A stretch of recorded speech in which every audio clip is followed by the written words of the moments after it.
All right, what is growing on? So got a little tour video for you guys today, about 15 minutes around the corner from my house.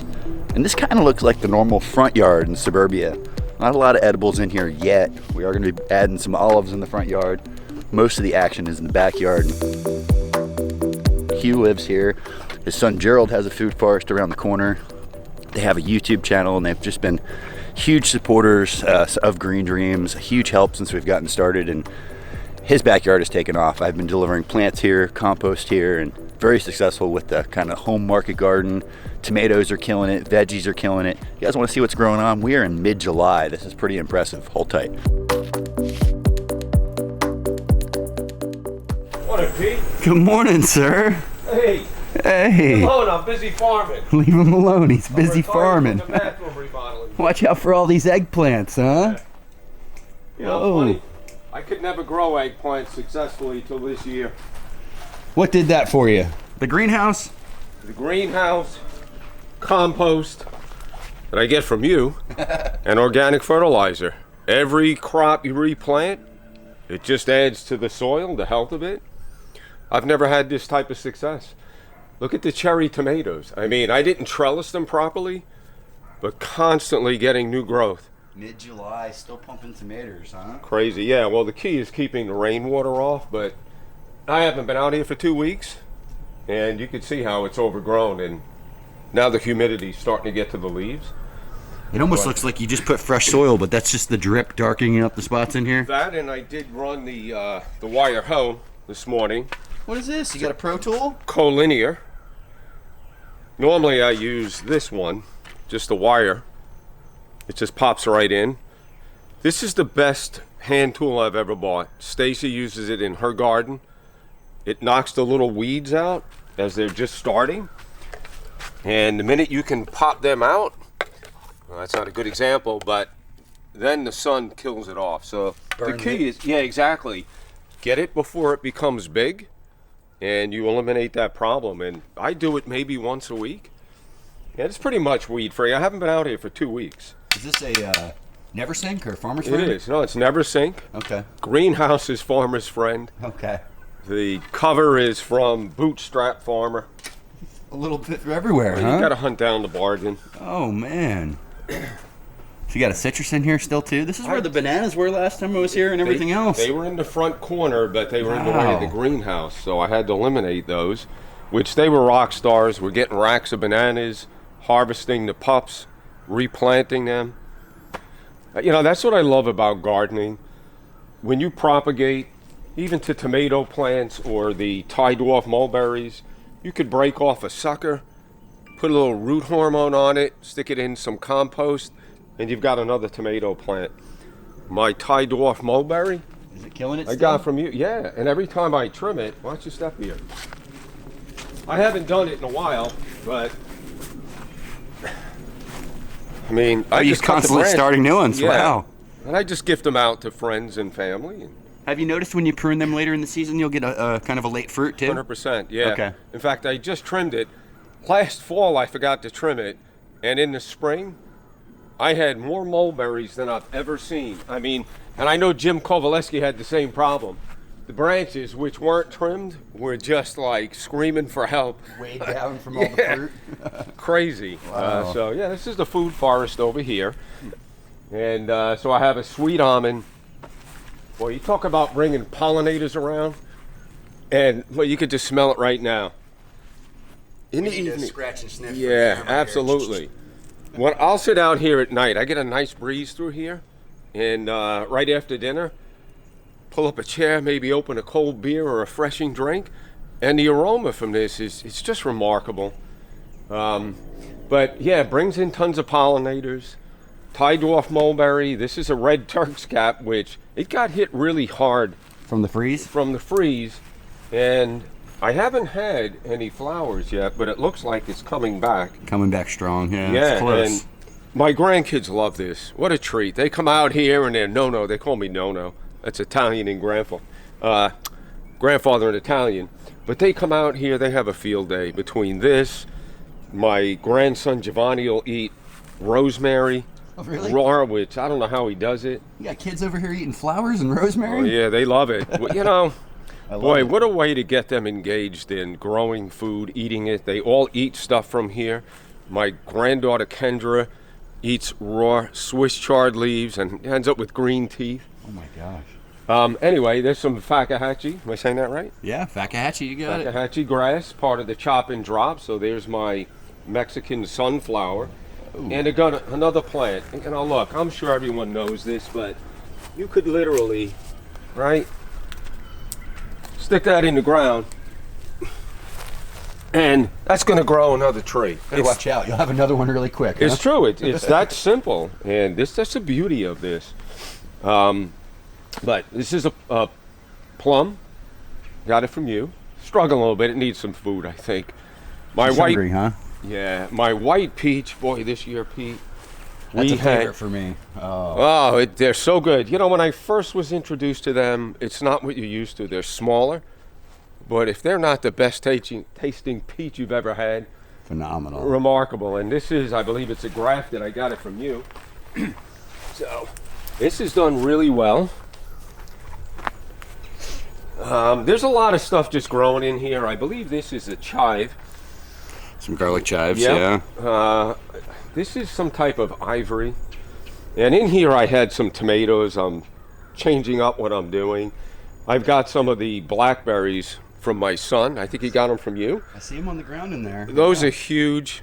I mean, you just can't stop them. And they're invasive, so they'll take off. So I have a few growing back in this area here. I see some volunteer katuk.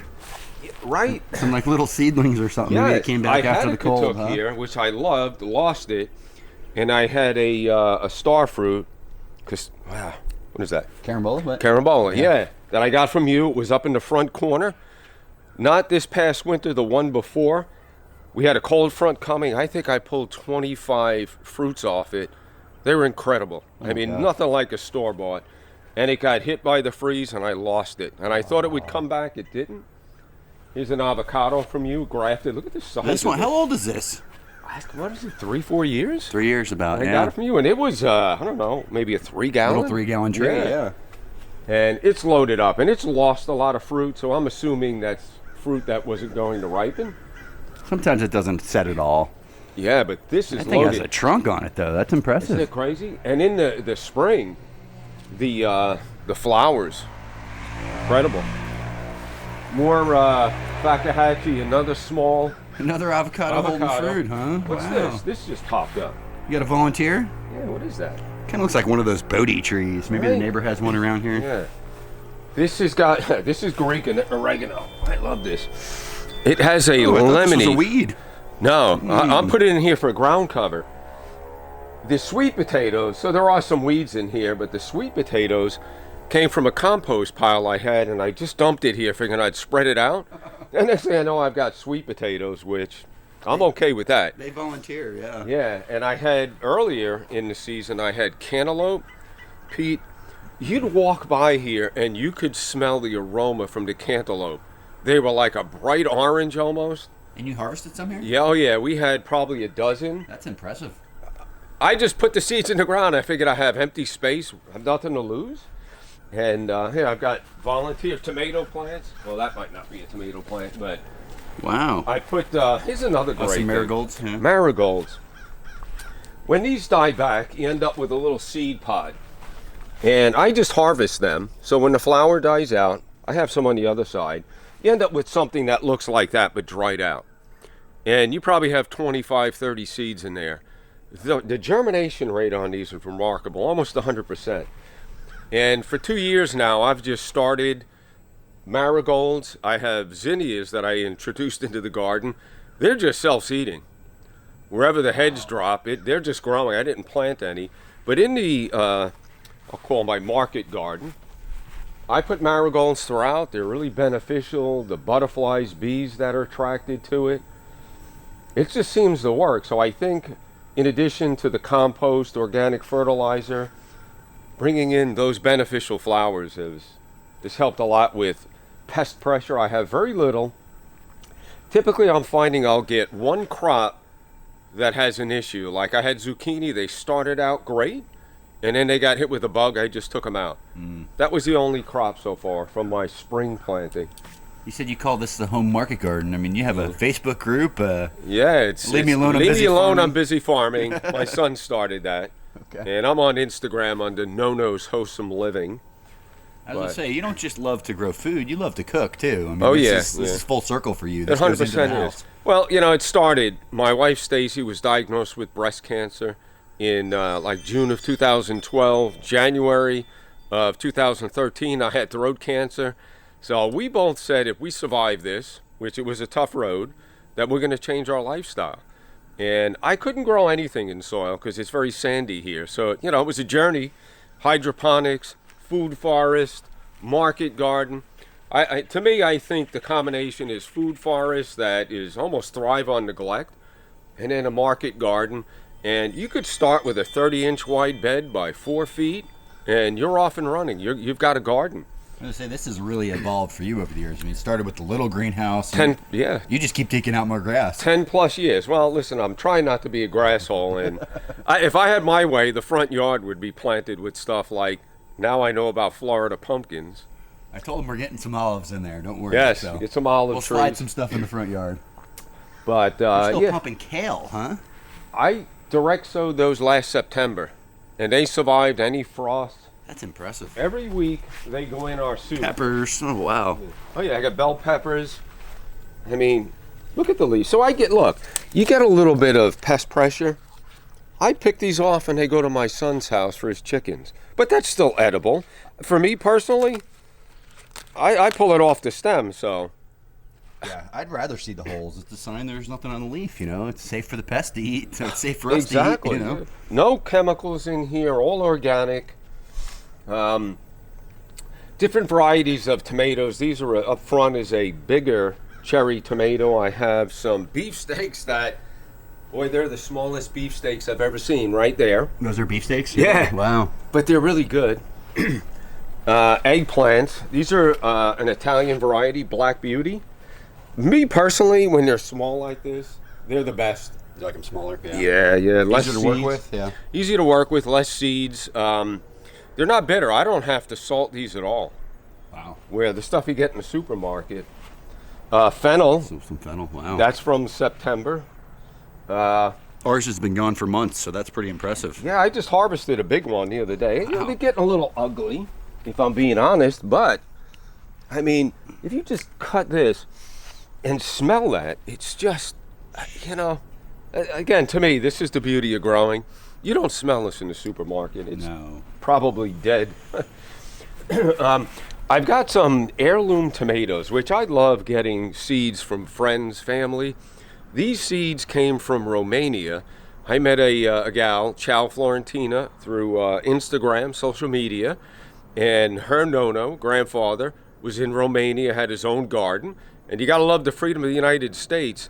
She says the government would come and take what they wanted out of his garden and said, here's the rest for you. Oh my God. How do you like that? So we need to appreciate what we have here. Yeah. As crazy as things are. But anyway, those are seeds. I didn't know the name, so I dubbed them the Florentina tomatoes. They're an heirloom, like a brandy wine.